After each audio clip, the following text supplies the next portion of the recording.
Welcome to Let's Be Well Together podcast. We're your wellness check-in team. Join us each week or when you can. We enjoy exploring wellness concepts and reminding you to make time for wellness. This is episode 97. It's another week of Let's Be Well Together podcast. I am thrilled to have Sammy Damaren back. Hey, how you doing? And I'm John Webster. It's great to have you back, Sammy. It's been so long, and we're going to hopefully get you back once in a while for more What's on Your Minds. Mm-hmm. And I like talking about social media posts I find. I saw one here that I thought you might be interested in, and it's Great Habits to Start. And it says at Miss_Mentalo. I don't know if that's a 0 or an O. But in any event, would you mind reading out the first 5, and then I'll read the next 5? For sure, yeah. So the first one is meditate daily. Plan your meals for the week. Fill out a gratitude list every night. Brush your teeth twice a day, and drink plenty of water daily. The next one start with go to bed and wake up at a set time. Don't sit for longer than an hour at a time. Use a planner. Tell others how you truly feel instead of saying, I'm okay. And stop negative self-talk when you notice it. And lots of these are ideas we've talked about before on the show, like using a planner and going to bed and getting enough sleep, getting that kind of stuff. Is there one or two that you'd like to chat about? Yeah, I mean, I could talk about all of them. But okay. No. One, we were just kind of mentioning, brush your teeth twice a day. Because, it seems like something everybody should just do. You're told that since, you're 5 years old. You have to brush your teeth. I have a little anecdote on that, which is when I was writing my book, and it went through different variations. And on an early variation, I talked about the different areas of wellness, and I had a bunch of bullet points on activities associated with each area of wellness in the same section of the book. Ultimately, they got shoved up back to an appendix as an easier way to read it. But I did have brush your teeth in terms of physical wellness. And I remember one of the people who I asked to read a rough copy before I even got to an editor said, one thing you should do, John, is stop saying should so much.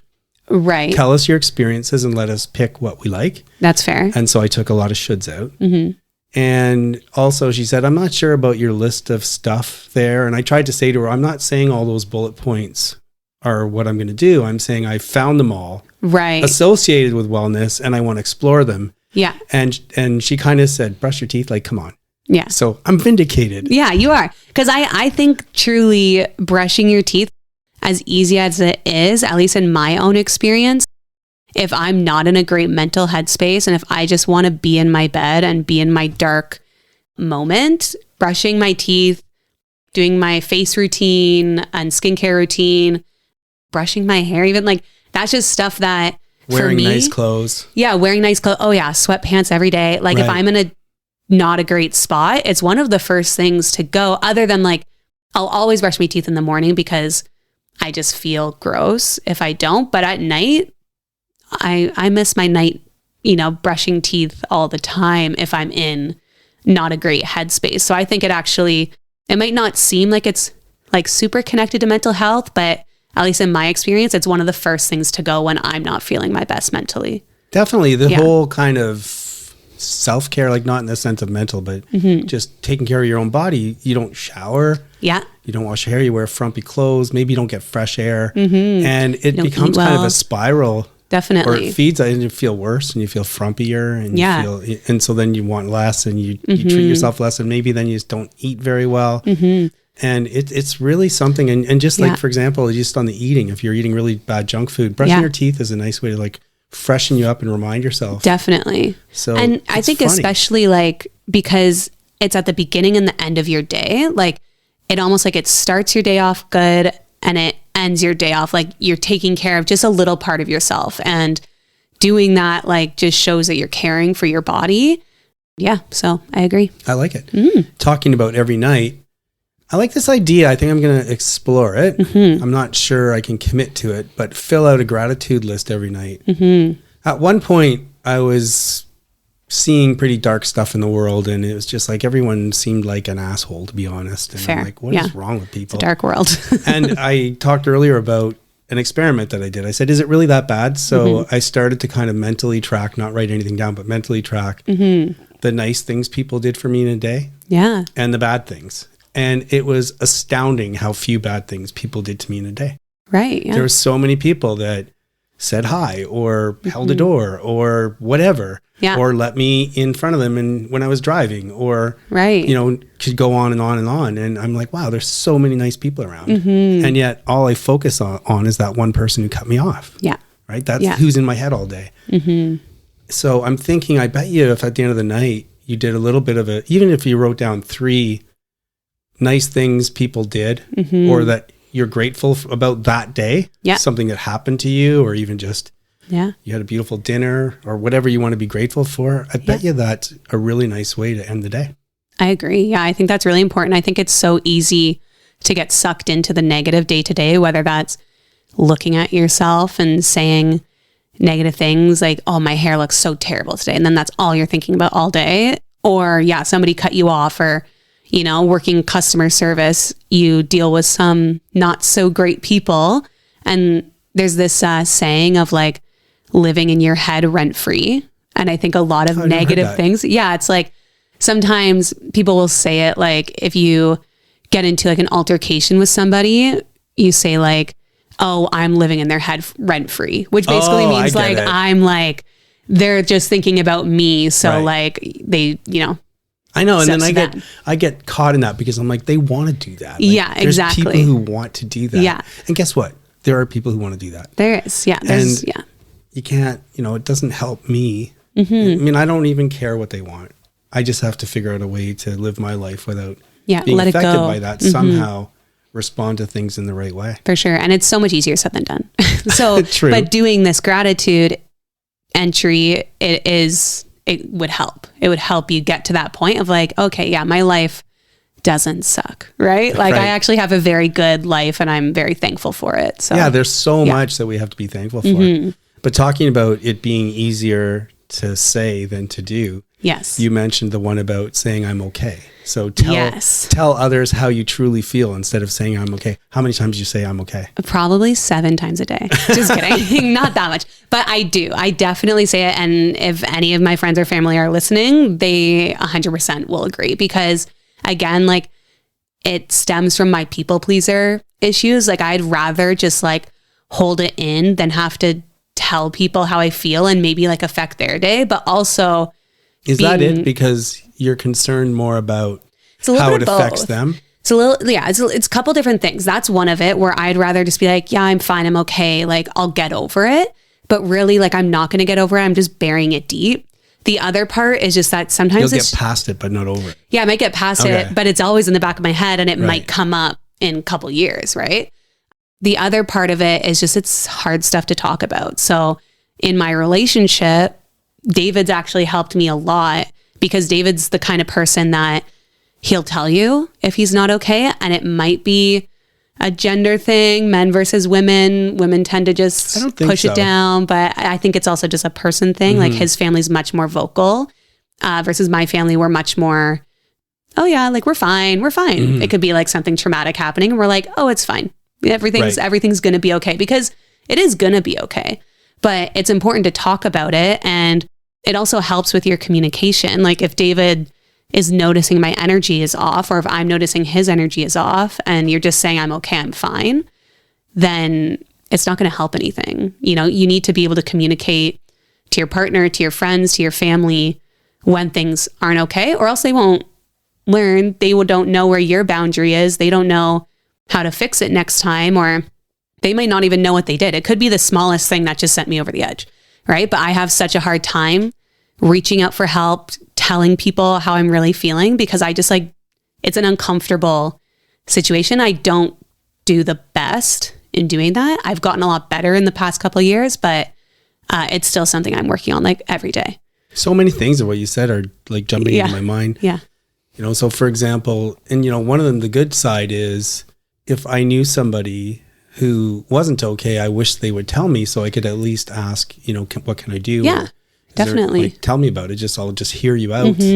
Another thing that's really interesting is I think you're right. I never really focused on this, but when I say I'm okay, what I really mean is I'll be okay eventually. Yeah, exactly. And also the other part is, you're right. I think part of me is saying it's going to take too much time for me to explain why I'm not okay. Plus you're going to be bored because it has something to do with something you're not interested in. Yeah. And then maybe you'll say it's silly, that I'm just being ridiculous. So it's just a lot less time consuming and takes a lot less work for me just to say I'm okay. Yeah. None of which is any good. Definitely. No, none of it. None of it's great.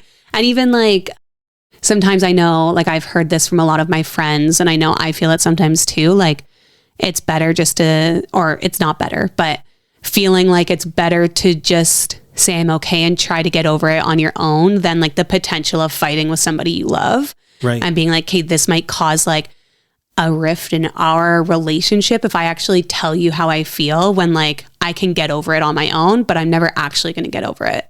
Sometimes too, there's a lot of TikToks of like boyfriends asking their girlfriends like, oh, like, are you okay? And the girlfriend like 7 times, they're like, yeah, I'm fine. And then the boyfriend are like, okay, well, let's go. And then it's like her head voice talking like, oh no, I was going to tell him what I actually felt on the 8th time he asked me, you know, versus like, as if, versus just saying like the first time, you know what, actually, when you did this in the store, it kind of triggered me in a way that like, it's not fully your fault for triggering me. This is my own childhood trauma or past experiences, but I need you to know that this action or the way you said this, it triggered me in a way that like, I'm not okay. I'm not okay right now. And we need to talk about that. And so we can get over it. Part of what you're saying too is I think when people say they're okay and they're not, and then they maybe start taking it out on people around them, right? Not knowing it, I'm getting a little bit better at dealing with that because I'm the kind of person that kind of gives what you get. Yes. And maybe that's because I'm an adversarial lawyer. Yeah. So if you're nice, I'm nice. And if you want to be a total jerk, well, guess what? I can play that game too. I try not to, but I'm telling you, that's my instinct. Yeah. Yeah. I get that. To give what I get. Yeah. And so sometimes, especially if somebody's reacting in a polarizing way and out of the blue, like what the heck, I'm getting better at stopping and then just saying, what's really going on? Like, is there something else going on? Yeah. Or just saying, well, why don't we talk about it later? Yeah. But because of this, because I recognize in myself, I'm starting to think, okay, maybe I need to cut this person some slack because I don't think they're really mad at me for this little minor thing. Yeah, for There's sure. something else happening. Yeah, definitely. Or maybe even just like opening up the communication, you can find out like, what is it really? And then you're able to be like, oh, I didn't realize, like, maybe it's like somebody, you know, you've grown up with your entire life and that part has always triggered them, but they never told you. And now there's just this one thing and you're like, I don't know why, like they're seeming a little bit like on edge around me. I don't know what happened, but if you don't communicate it, like that's never going to get better, right? The only way to get better and to build stronger connections and relationships is by communication. Well, like I said, it's easy to say that I can definitely tell people how I truly feel, but it's going to be harder to do. And, you know, so I think that's enough. I think we're short on time, but these are great habits to start. And as often the case, some of them are a bit easier, can be a little experimental. Yeah. Like doing a gratitude journal at night, that'd be pretty easy. But some of them are really hard. Yeah. And working on wellness is hard, but it's worth the hard work. Definitely. Guests are giving their time, expanding our minds. Today's interview is in the category of mental wellness. I made contact with Ryan Bush and felt an immediate connection. I'm a curious person. I enjoyed studying philosophy, reading and thinking about topics like wellness, ethics, striving for happiness, and more. I come at it from the perspective of learning from philosophers from the past, plus common sense and lived experience. And Ryan's work resonates with me in that context. Welcome, Ryan. Thanks for having me, John. I'm happy to be here. Ryan Bush is a thinker, author, and designer focused on building better systems, better people, and a better future. His background is in the design of systems. He's worked with tech startups to design and develop everything from physical products to software to buildings and business models. He's had a lifelong interest in introspective investigation, ravenous reading, and obsessive self-optimization. For many years, Ryan has studied the insights of ancient teachers, practical philosophers, and cognitive scientists. He's written 2 books. The first, Designing the Mind, helps readers understand the workings of their own minds and the keys to sculpting them. And the second, Become Who You Are, is about the psychology of well-being and concepts connected with happiness. Ryan, I'd like to start our discussion from concepts in your second book, Become Who You Are. You gave me a copy and I'm reading it with interest. So before we talk about the themes and messages, I'm curious because when I wrote my own book, people told me they wanted to hear stories And as uncomfortable as that was, I started including some personal anecdotes. And now there's quite a few of them in there. I had kind of problem letting go. Did you have any issue with that? Yeah, a little bit. In my first book, I don't know if you realize this, but I didn't even put my name on the cover. You can't even find out who I am from the book itself. And I did not share a single story about my life. And this one's a total 180. This is a very kind of personal, vulnerable book. Of course, there's lots of the meat, as I like to think of it, the philosophical frameworks and psychological research and stuff. But it's weaved in with a lot of lived experience in this one too. And at first it was pretty difficult, but I think enough people have kind of read advanced copies now and told me the story really resonated with them, and they're really glad I was vulnerable and shared it. And so it's been rewarding and kind of freeing in a way too to share it all.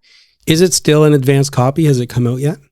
It has not come out yet. Okay. The official launch date is set for February 27th, 2024. But the pre-orders should be out any day now. So that's what I'm hoping to send people to. Well, that's fantastic. And I'm definitely going to keep reading because I'm enjoying it. And on that kind of personal side, I, like you, I'm trying to give people information that'll help them. Yours is a lot more, I'm going to say, educational. Mine is more lived experience and some things that work for me type ideas.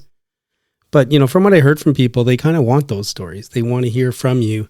And I'm hoping that because you do tell a little bit more about yourself, it helps people relate better to the stories in the book. So congrats on that. Thank you. Yeah, I feel like the stories kind of bring the theory to life. And it was, in fact, the experiences that I went through that caused the theory to click into place for me. So it just made sense to include it all in this book. And I'm glad I was able to do that. So what are some of the key themes in your book and your approach and your understanding?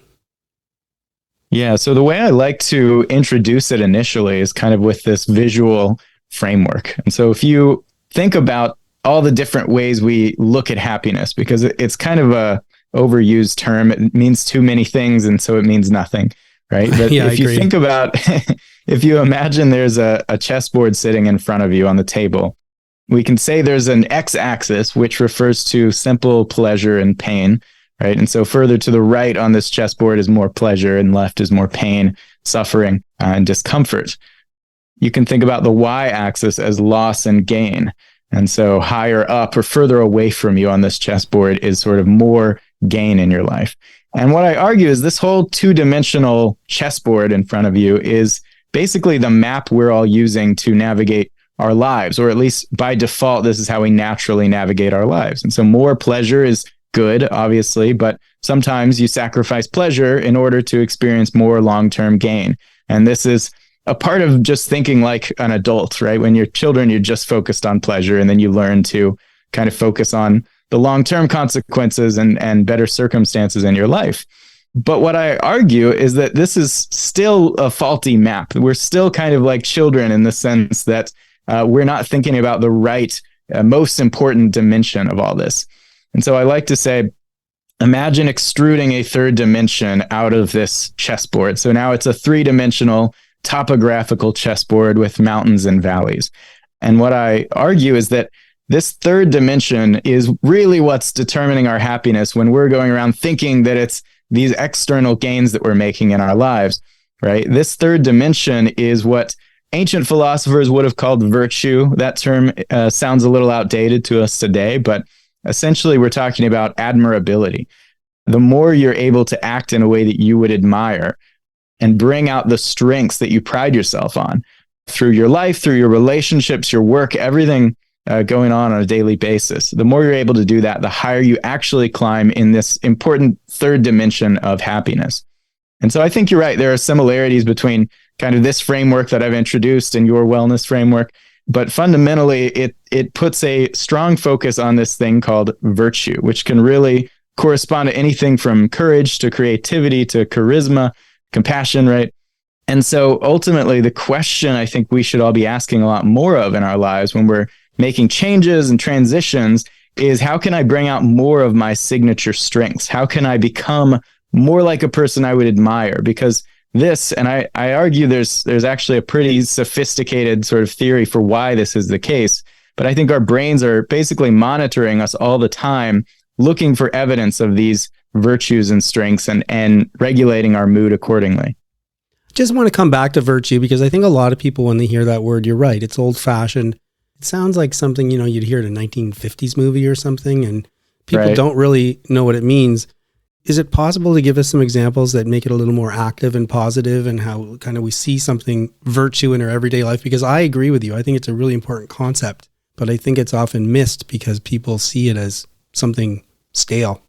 Absolutely. And the ancient Greek term, they used the term arete, which kind of meant excellence in general. That's in some ways a better way to think about it than just kind of moral purity. It's like, what are you bringing excellence to in your life? And so, you often find people who are really depressed, who are, struggling to leave the house or even get out of bed some days. They're really not able to see evidence of their own excellence, right? One of the suggestions is just getting out of the house and going on a walk, reading a book, or going to the gym and exercising. Really, a lot of what you're doing is demonstrating to yourself, this is something you are good at, right? This is one of your signature strengths or your virtues. And so really, it's not fundamentally about morality. I mean, it includes that, obviously, honesty and, compassion and courage. And these are things that very much overlap with moral considerations. But this is really not about just doing what's right for everyone else in the world and sacrificing yourself. This is about doing what's good for you and your own deep happiness. And so really asking, what have I always been good at? What have I always thrived at? And what do I value most in other people? When I see someone doing something, what do I really admire them for? And that kind of points the way to what you should be cultivating and exercising more in yourself. I like that concept, both of excellence, because I think it is relatable, but also, there's so many ways you can look at moral theory and virtue and even excellence, where you can get really sidetracked on figuring out, is it utilitarian or social contract, all kinds of different philosophical theories come into play. But when you go back and your approach, which I like, is to say, what do I value in others? What do I see as excellence in others? Why do I appreciate what other people do, and what do I appreciate? And then you say, you know what, that's probably what I should be striving toward myself. There's something about that we can connect to. Yeah. And when I think about my own life in these terms, when I look at my, lowest points in my life, the highest points, everything in between, it really maps on well to this idea of, am I acting and living in a way that I would admire in someone else? When I think about the times that I have just been kind of bored and miserable in my life, I remember summer breaks in school thinking this was the best thing ever. I don't have to work. I don't have to do anything.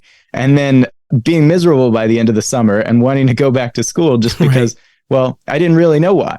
But now with this framework, I'm looking at it, I'm saying, well, I was just hanging out and playing video games the whole summer. I wasn't actually giving myself any evidence of the kind of person that I am. And I wasn't embodying those values that I admire in other people. So of course I wasn't happy, right? This is the idea, is that this is actually how happiness and depression work in our brains. And so it's very important for all of us to pay attention to it. So what I take in part is that to live a virtuous life, and which hopefully makes you happy, is to start doing the things that you value in other people. That, I think, is where your title comes from, become who you are. To clarify on that, because at first it seems like a paradox, become who you are. I already am who I am. But in a sense, there is the you of your actual behavior, and there's the you of your ideals and those impulses of admiration that have been in some ways etched into your brain since you were born, basically. And so you in your actions need to become that you that's there in your ideals, and find a way to actually actualize those values and traits so that you become that person you admire. A lot of times we hear people say, be your authentic self. You are who you are, be authentic. This to me is kind of another variation on that. It's another kind of deeper way to think about that. Because to be your authentic self, to be who you are, you'll find that peace and happiness, basically the good life, I guess. I think so. I think it can distract people. I mean, it's easy to say, well, which me is the real me? Which one's the authentic self? And that's why it's important for me to kind of point to those people you admire, the traits you admire in them. That kind of clarifies, this is what you're striving for. It's not necessarily just about finding out which you is the real you. It's about which you would admire most if you we're able to observe you as an outsider. And so that gives some additional clarity on this idea of authenticity. And do you have some thoughts on, even some examples of how people can start to do that? How they can zero in on who they are and how they can become who they are?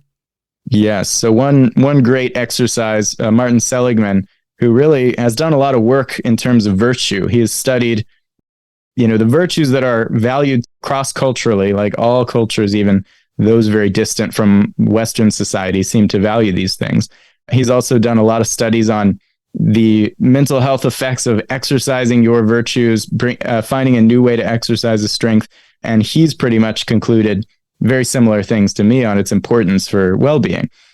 He developed a survey called the Signature Strength Survey, and it's done through the Virtues in Action Institute. It's a great kind of simple thing you can do right now to go ahead and get started with this. You go and take that survey.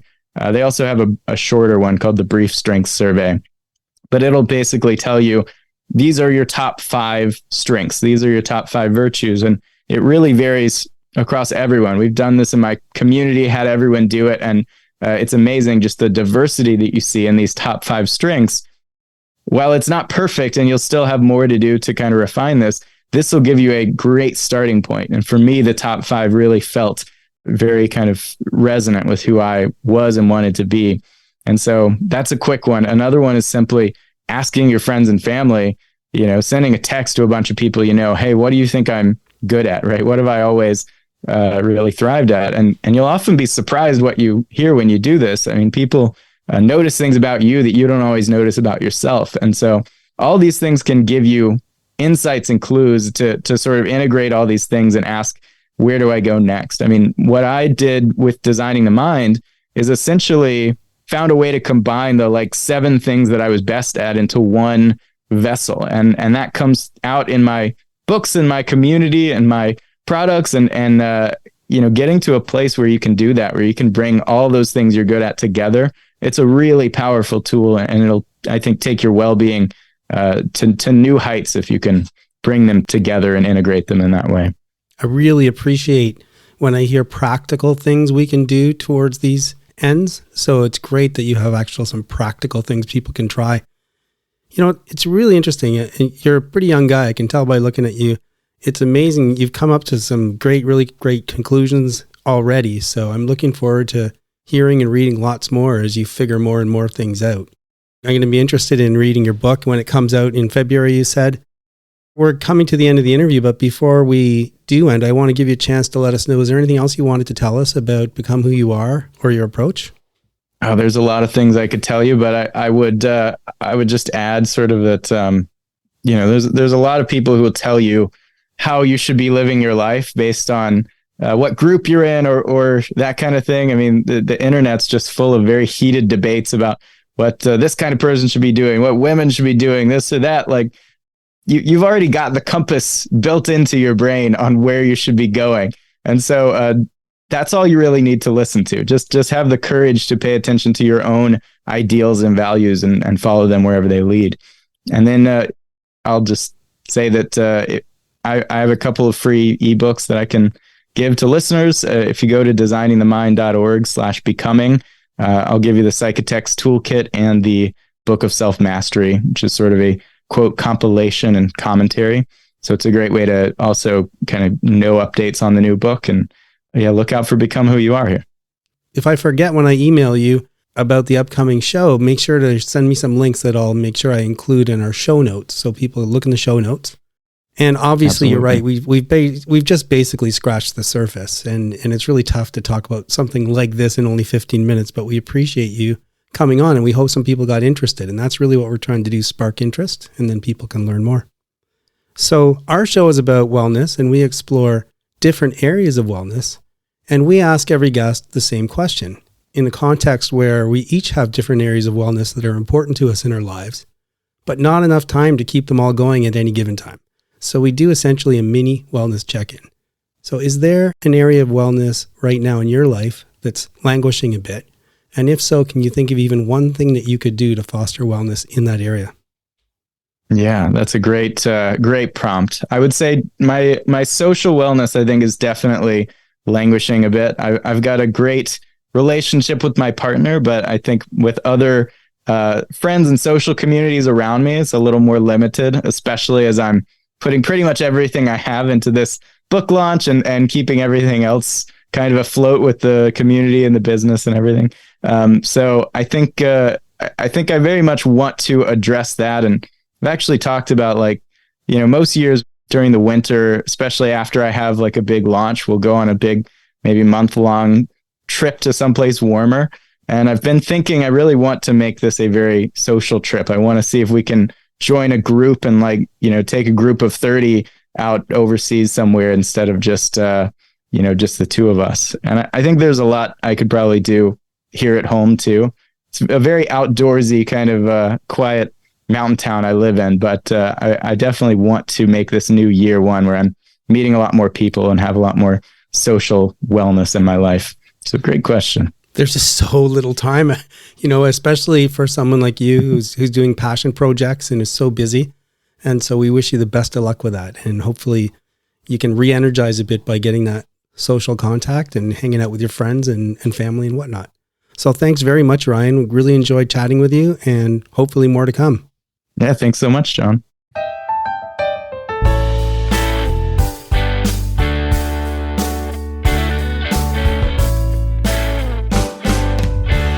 I'm Cameron, and welcome to another installment of the Adventures of the Starving Artist. So I was hanging out with another musician up here, Joey Vinegar, frontman for the band I filled in with, Central Station, a few weeks ago. And he and I were hanging out and just swapping old stories about gigs and open mics and stuff, and we were exchanging some that I guess you could classify as horror stories. And he was telling me this story of how he was running an open mic pretty recently, and he had his guitar, and being that he was the host, his guitar was used as the house guitar, so if somebody wanted to come up and participate in the open mic, but they didn't have their own guitar, the house guitar was available, right? That's pretty standard. And he was telling the story of how his guitar stand looks like the kind of stand where you rest the guitar up pretty high on it, and there's like a part underneath that looks like it holds the guitar from the bottom. When in fact, despite its appearance, his guitar stand type is the type where the guitar sits quite low on the stand, and the piece that looks like it would go on the bottom actually supports the guitar from the back. So the guitar is almost on the floor. It's a little bit difficult to describe, but suffice it to say, it's a deceptive looking stand, okay? And so he was telling the story of how, this kid just getting started, maybe 16 or 17, came up to do a few tunes and did a great job. Put the guitar back on the stand, or so he thought, and turned to leave and let the next person go, and there was a huge clattering clang, and the guitar had fallen off the stand onto the floor, and it took a bit of a beating, actually. It needed some repairs. And he was telling me this horror story, and I was thinking, oh my gosh, that would be terrible. Like, if that happened to my guitar, I'd be pretty upset. And he says, yeah, but I learned a lesson. Now the house guitar is sort of a beater guitar. It's decent, nothing wrong with it. But it's, an entry-level guitar. Your first car, not a Ferrari. You know what I mean? So he was telling me that, and I swapped a few stories. Anyway, fast forward, and he invited me out to the open mic that he hosts. And this was just before our gig that we were doing, a few days beforehand. So I was like, yeah, okay, I can make there after lessons. I'll be a bit late, but if you can put my name on the list, I'll do a song or two. Sure. So I get there after lessons, and I had missed the first couple performances, but that's all right. It's the way it goes with open mics sometimes. But I caught a few more, and then it was my turn to go up, so I had my guitar with me from lessons, and I plugged it in and did my thing. Did a couple tunes, thanks very much. Packed my guitar back up. Set it at the back of the room, behind everyone else's gear and stuff, out of the way, and sat back down to take in some other performers. And so the rest of the night went off, as you might expect, some good performances, and all different kinds of stuff, from solo guitar, singer-songwriter stuff, to there was a couple groups, good stuff, and fun tunes, just a fun atmosphere all around. Open mics always are. And then at the end, Joe asked if I'd like to do another tune. Well, yeah, okay, sure. But the problem was, my guitar was buried under everybody else's gear at this point. In its case, so it was fine, but I didn't feel like rummaging around for 10 minutes trying to find it. So I said, do you mind if I use the house guitar? Oh, no problem. So I pick it up off the stand, throw the strap over my shoulder, and being that I'm pretty short, I tightened the strap up a bit so I wasn't playing the guitar on the floor, and did a couple more, and that was great, always nice to play. And I put the guitar back on the stand, or so I thought, and I turned to chat with somebody who was having a conversation with me, and from behind I heard this clattering bang as the guitar fell onto the pedal board on the floor. And I was mortified because it was like a day or two earlier he had told me this story, and I did the exact same thing. Oh, I felt terrible. I felt like such a sack of garbage. And so I said, Joe, I'm so sorry, man. Oh my gosh. Like, please, if it needs any kind of repair or setup, like, obviously it's on me, dude. I'm so sorry. And he was super cool about it. Don't even trip. It happens all the time. It was dark, So he was really cool about it. But I just thought it was kind of funny that, very shortly after he told me this horror story, I brought in the sequel, round 2, Oh, I still feel bad talking about it. It makes my shoulders tighten up. So, Joe, I'm sorry. I'm glad it was the beater guitar and not the Martin. Let me know if it needs any work. That's all for me for today. Thanks for tuning in. Have a great week, and don't drop your friends' guitars. I'm Cameron. This is The Starving Artist. Until next time.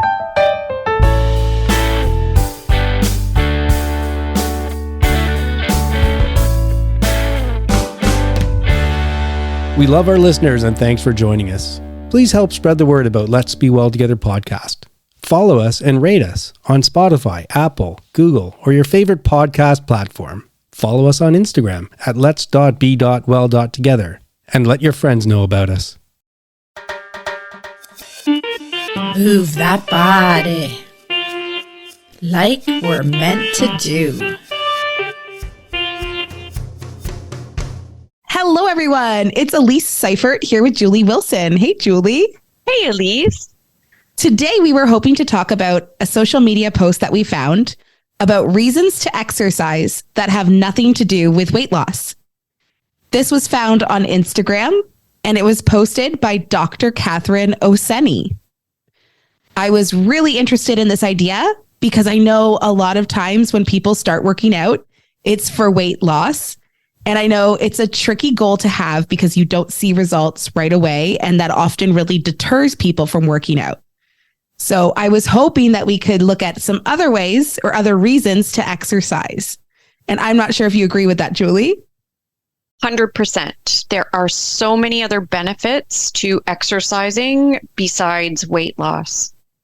So some of the reasons posted on this post include fight inflammation, strengthen bones and muscles, increase energy, reduce stress, age gracefully, reduce risk for disease, improve sleep quality, sharpen cognition, and finally, pain relief. Lots of great reasons listed there. Is there anything that jumps out at you? So a couple in particular. One is strengthen bones and muscles. Aging population, and I can also speak for myself, thinking as I get older, there's a lot of osteoarthritis. And if you've had any other injuries as well, arthritis. But one of the ways of helping to deal with that is weight bearing. And exercise, there's so many different ways, even just simply walking, your weight bearing, right? And I think that that is just so critical as one ages. Yes, especially as a woman, I find I'm always worried about bone density. So weight training is a great way to maintain your bone density. Yes. What about you? I was looking at age gracefully, and I thought that's a really beautiful reason to exercise because it seems like such a sustainable reason to exercise, kind of a long-term goal. And I do think that it really helps you to age well, both in how you look and also in your mobility. I would love to be mobile for as long as I possibly can. So that's a big reason for why I choose to do a lot of weight training exercises. I take a look at my 92-year-old uncle who has been swimming and still continues to swim and just fits right into that age gracefully because I see it in him. And if I could be 92 and still exercising like that, I would love it. Of course. So there is another one, increase energy. And I find that myself that, I could be sitting on the couch and you feel that lack of energy. The minute I get up and even a simple walk around the block, all of a sudden I feel like I can take on whatever I have to do that evening, cleaning or just even going out. But from experience, it definitely increases your energy levels. Which is so surprising because you think, oh, I'm exerting so much energy to exercise. Right? Yeah, but really it's the opposite. And I was explaining that to my students today. My kindergarten students said, I'm feeling sleepy. And I said, let's go outside and run. And they said, but that's going to take away my energy. So it's definitely a skill that we're working on. Well, and Elise, we were just talking about the fact that when you exercise at night and the minute you exercise, you have so much energy that you can't sleep at night, right? So there's another example. I know myself, if I exercise at night, I'm awake for the next few hours. You have that energy levels. And I think everyone needs a little extra energy in their day. I know I do. And then in the opposite end, another reason to exercise that really stood out to me is improving your sleep quality. I know for sure my body and myself, days that I exercise, I just sleep so much better than days that I don't. I find when I'm having trouble sleeping, I'm really in my head, I'm overthinking. And I find days that I exercise, I just don't get in my head for whatever reason. Not really sure the science behind it, but that's how I see my sleep improve when I exercise. I think you start to process when I find when I'm walking, you process, you think about things, and you're able to clear your mind of, some of those things you might be worrying about. And then, as you said, it gives you that sense of calm. Okay, I've thought about a few things. Now I can relax a little bit. I love that. So here we are, so many great reasons to exercise, and it has absolutely nothing to do with weight loss. There's a thought. Popped up while running. I'm continuing to enjoy audiobooks when I'm running on my long, slow runs, and I also listen when I'm walking or riding the bus. And I just started reading a book I'd heard about a long time ago, and I had some image of it in my mind. Zen and the Art of Motorcycle Maintenance by Robert Pirsig. But it's not what I thought it was. Anyway, it doesn't matter what I thought, but it's actually chock full of some pretty intellectual, kind of philosophical thoughts included on a motorcycle trip that the main character is taking with his son and another couple.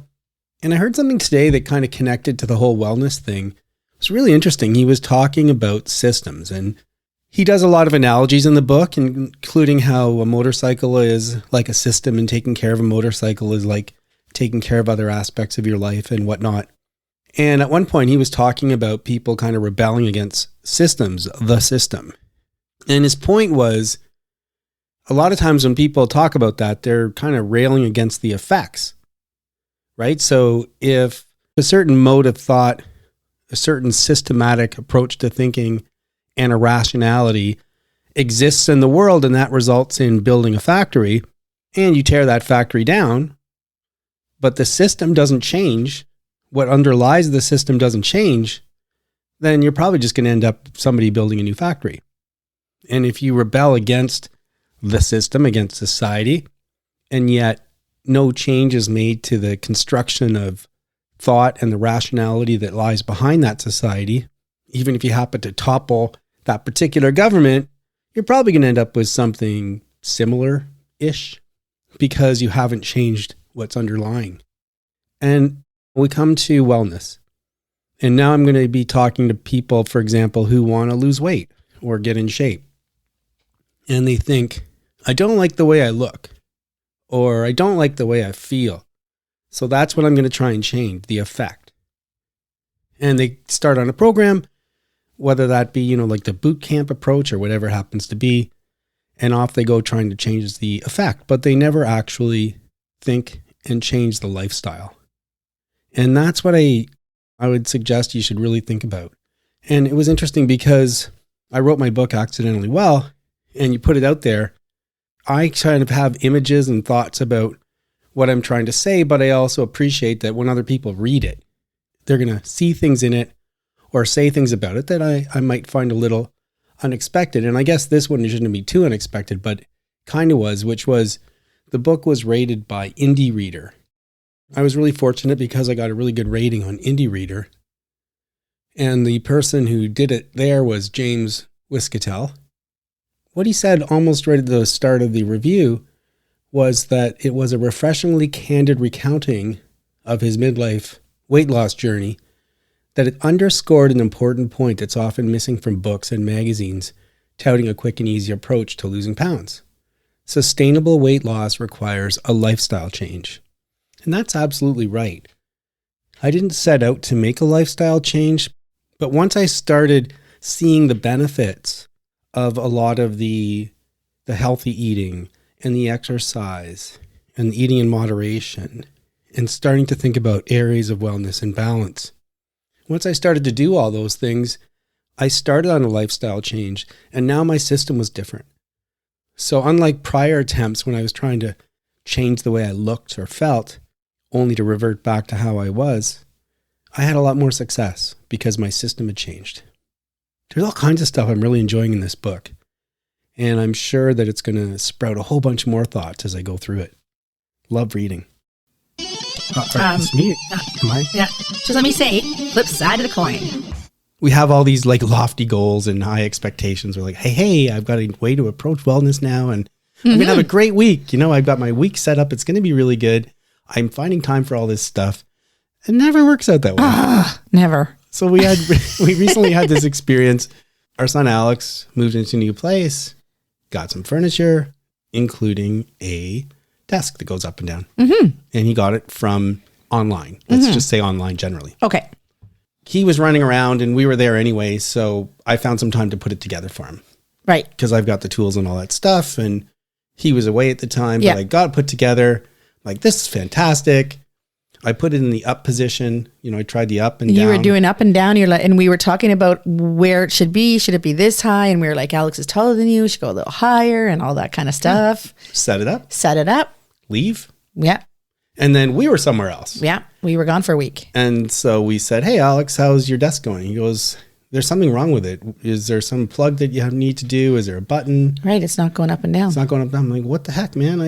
It was working for me, and I didn't do anything. Like, I just left it going, hey, it's perfect. It didn't work for him. Didn't work. So John was like, okay, I'll come back, and maybe something isn't connected. Something got loose when we put it in. And so you go and you try that. There was one little connector part that wasn't obvious. So I thought maybe that had come loose, but I tried everything I could think of. And by the way, he's a biomedical engineer. Yeah. His job is to fix stuff like that. Exactly. So he probably... So the chances are so me looking at it is pretty ridiculous. And it was funny because you're looking at it and he goes, I looked at that. Yeah. He's so funny because he doesn't like insult. He's just like, oh yeah, no, I did that. I tried that. I'd love to know what he was thinking now. I know. What an idiot. So anyway, so then we're like, okay, we got to send this back. Well, initially I just thought he would say the button's not working. And so then he contacted us later and said they won't replace a part. Yeah, they won't replace a part. Isn't that crazy? So this thing comes by that time too. Like, we were busy doing a lot of stuff that day, and Sheila, being her normal self, was like so organized.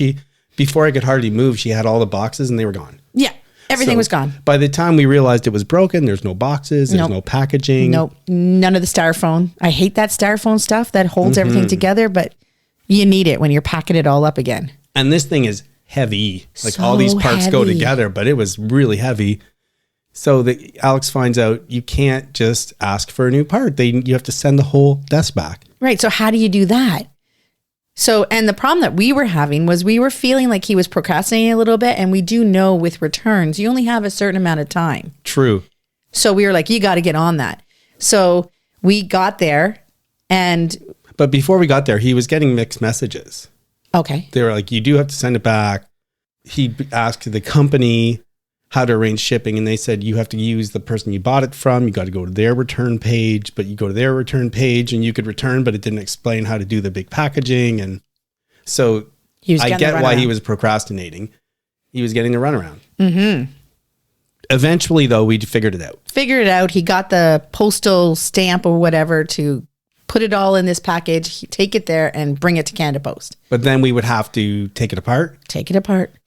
Find a way to package this bulky, weird thing in a box. And not only that, because we put it up at, to a certain height and then the motor broke, we couldn't make the legs smaller. One of the legs was really tall. And it says you're supposed to put it back in a similar box. Like, good luck with that. Like, where am I going to find? I'm not like a box expert. Yeah. So I had to go to work and hunt for boxes. And then we get it all packed up and we tape it and we do it. And then we get the label on it. And which said you're supposed to take it to Canada Post. Like, those are the specific instructions for this big package item. And you can't carry this one person. You need two. So I'm like, let's just do it. Let's be organized. Let's get her done. And we go to Canada Post and we get this, we bring it in. And he's like, I can't take this. It's over 30 pounds. Yeah. And we're like, what?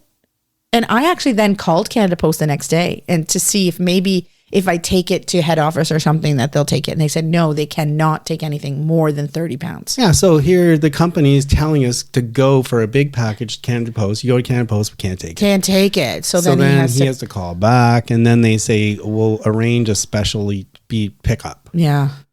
So, we kept it in the garage because the other thing too was when he purchased it, he was living at our address. Mm-hmm. So it was just easier to keep our address. You take off the Canada Post and put on. Why am I rambling on about all this? The reason I'm rambling on is because, we were going to do X, Y, and Z and we got all that stuff done. But this is the kind of an example of the thing that just pops into your week and there's 10 or 20 of them every week that takes up all this time and all these attendances and basically, and then they were going to come in a certain time window. So I had to be working from home at that point. It's crazy how these little things pile up and it's all easy to talk about how being organized and everything is zen and I've got everything under control. It's never under control. Yes. It's like trying our best. So you just got to keep swimming just like Nemo. Please remember that we're not providing advice. We hope to inspire you to work towards balance, and we urge you to consult with qualified people if you need advice. The people on the show are speaking in their personal capacities. Their views expressed are their own, and don't represent the views or opinions of their outside contacts, their employers, or anyone else.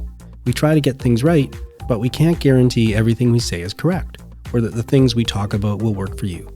Let's be well together, and let's be sure to do that in a safe way. It's sign-off time. It's Elise here with Sheila and John. Hi. Hello. Well, it's been a week. It's been a busy work week for me. And we also had our first big snowfall, which was kind of nice. The first one is always really nice because it's close to Christmas. It feels special. And I always love how quiet it is on those big snowfalls. Like all the animals are gone and you just hear total silence. The snow kind of dampens the noise of the town. And I absolutely love that. So it was nice to have that first snowfall in a nice way. Elise, when you say first snowfall, how much was it? We had about 20 centimeters. Wow. So, okay. And buses were still running and everything? The first day buses ran, and I think that was a mistake. A lot of our hills in Owen Sound, the buses couldn't get up.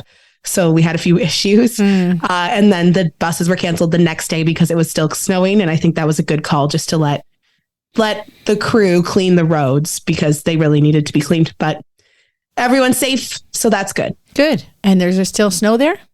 No, I think it's all melted now. Okay. That's the same with us. Yeah. But looking forward to this week. It kind of starts off our social calendar for the month of December. We have a lot of Christmas parties and Christmas events going on, and it's starting this weekend. So I'm really excited and looking forward to some of those events. Mm-hmm. How about you, Sheila? Well, I have two things to say.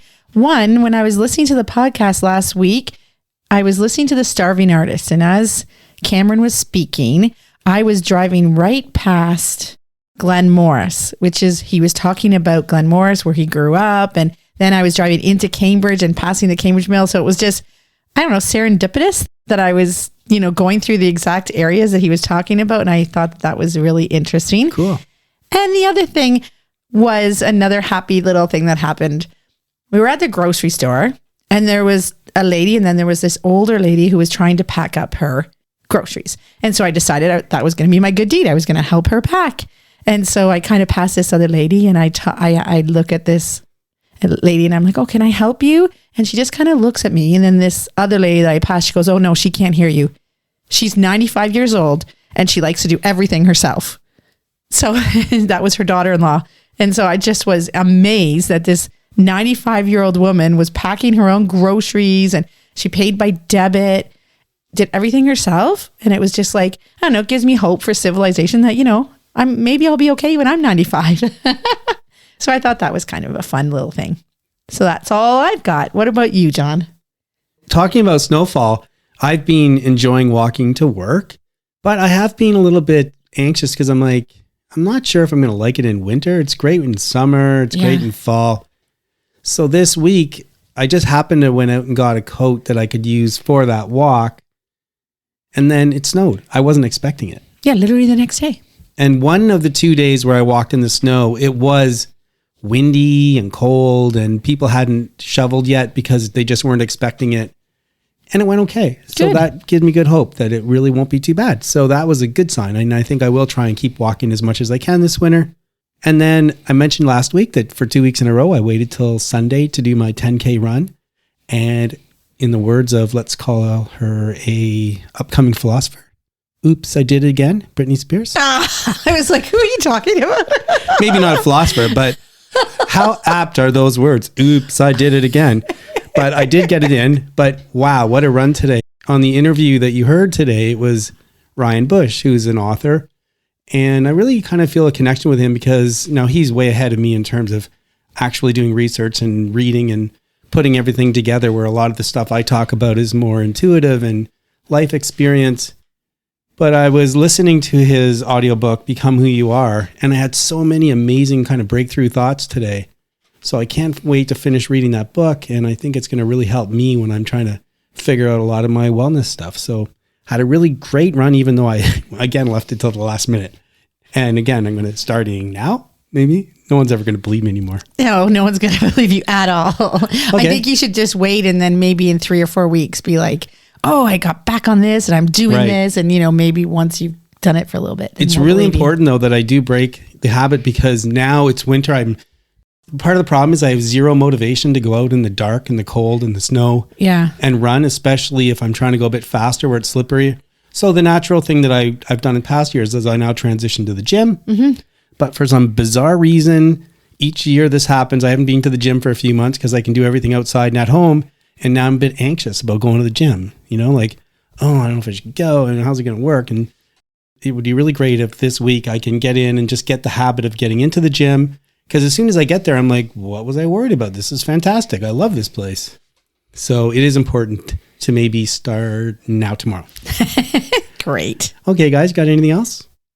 No? Okay, well, thanks everyone for joining us. We hope you enjoyed the show and we hope to see you again next week. That is it for today's show. Please try and make wellness a priority. You deserve it.